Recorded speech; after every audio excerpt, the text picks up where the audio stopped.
Welcome to the Tech Egg. Don't get scrambled. Enjoy the video. In this video, I will show you how to make cotton candy at home. First, let's gather our essential items. You'll need about 2 cups of granulated sugar, a few drops of food coloring for vibrant hues, and your favorite flavoring extract. While a dedicated cotton candy machine is best, you can also try a whisk and a pot for a more rustic approach.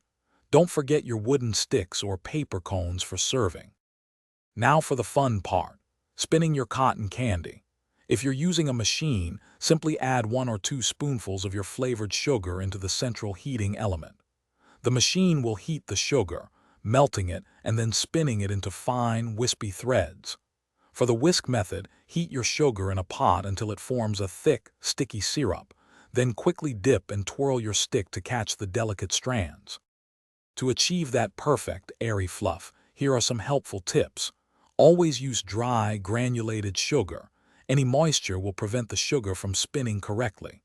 Keep your cotton candy machine meticulously clean between batches to avoid burnt sugar residue and ensure the best flavor. Work in a cool, dry environment, as humidity can cause the delicate sugar strands to clump together. Remember, practice makes perfect, so keep trying. Now that you've mastered the technique, let's talk about flavoring and serving your delicious creation. You can experiment with a wide array of food-grade flavoring extracts, such as classic vanilla, sweet strawberry, or tangy blue raspberry. A few drops of liquid food coloring will give your cotton candy those iconic, vibrant hues. Serve your fresh, fluffy treat immediately on sticks or in small paper cones for the best experience. Thanks for watching. Consider subscribing if I helped unscramble your problems.